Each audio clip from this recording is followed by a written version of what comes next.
महालक्ष्मी की प्राप्ति की दिव्य कथा।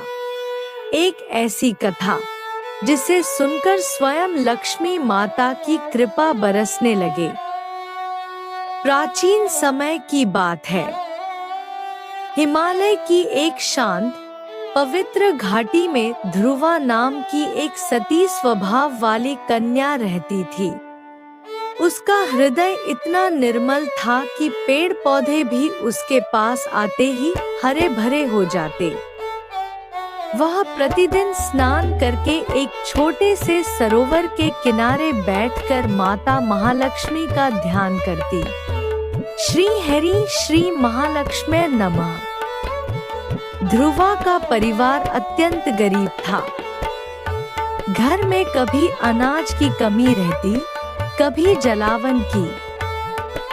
परंतु ध्रुवा ने कभी अपने मन में अभाव का दुख नहीं आने दिया।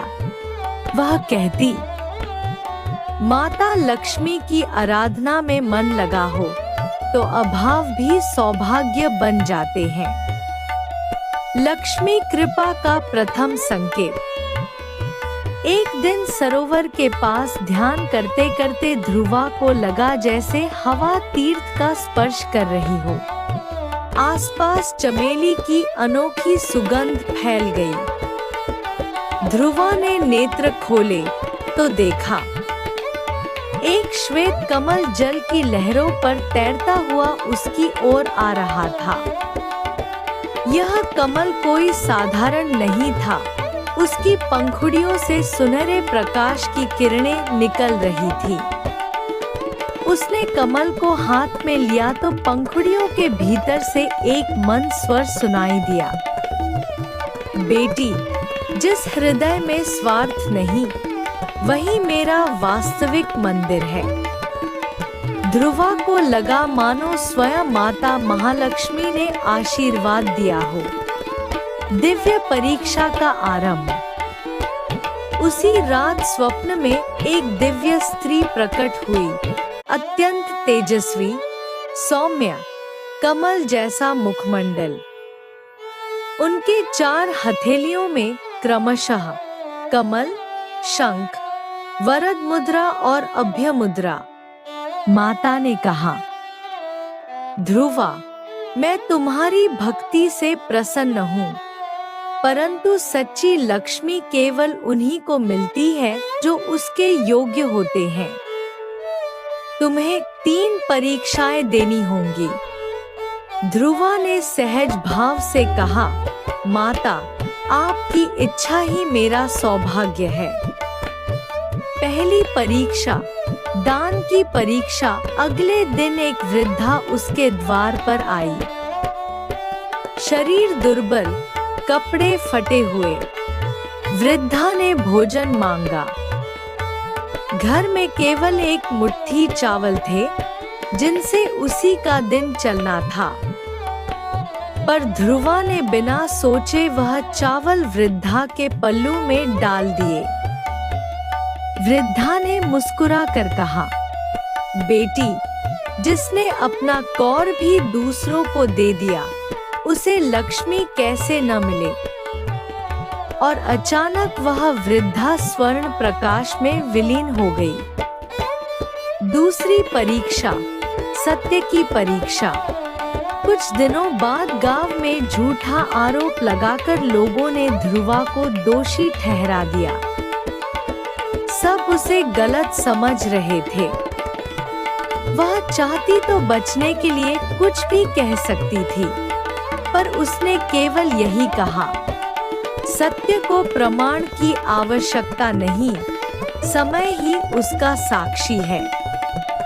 कुछ ही समय में आरोप झूठा सिद्ध हुआ और पूरी सभा में उसकी सत्यता की प्रशंसा हुई।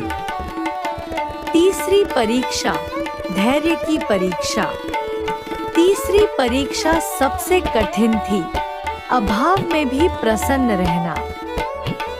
लगातार कई दिनों तक घर में कुछ भी नहीं था, पर ध्रुवा फिर भी सुबह शाम दीपक जलाकर माता का स्मरण करती। माता, आपका दिया सब कुछ मंगल है। उसका यह अटल विश्वास माता को अत्यंत प्रिय लगा। महालक्ष्मी का दिव्य प्राकट्य एक पूर्णिमा की रात, जब ध्रुवा सरोवर किनारे ध्यान कर रही थी, अचानक आकाश चंद्रमा की तरह उज्जवल हो गया। सरोवर का जल स्वर्ण प्रकाश से चमकने लगा और उसी तेजोमय प्रकाश से माता महालक्ष्मी प्रकट हुई।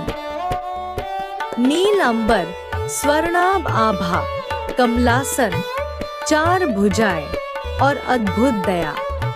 माता ने प्रेम से कहा, ध्रुवा, तूने दान किया, सत्य निभाया और धैर्य नहीं छोड़ा, इसलिए मैं तुझे अक्षय लक्ष्मी का वर देती हूँ। जहाँ तुम रहोगी, वहाँ समृद्धि, आनंद और सौभाग्य स्वयं आकर वास करेंगे। माता ने उसके सिर पर हाथ रखा और उस क्षण घर में केवल चावल नहीं, बल्कि धन, अन्न, वस्त्र और तेज से भंडार भर गए। पर ध्रुवा का मन वही रहा, निर्मल, शांत और भक्तिमय। कथा का फल। जो भी सच्चे भाव से यह कथा सुनता या सुनाता है, उसके जीवन में अभाव समाप्त, विघ्न दूर और महालक्ष्मी की कृपा सहज रूप से प्राप्त होती है। माता का संदेश सदैव यही है, सच्ची लक्ष्मी धन में नहीं, मन के भावों में बसती है।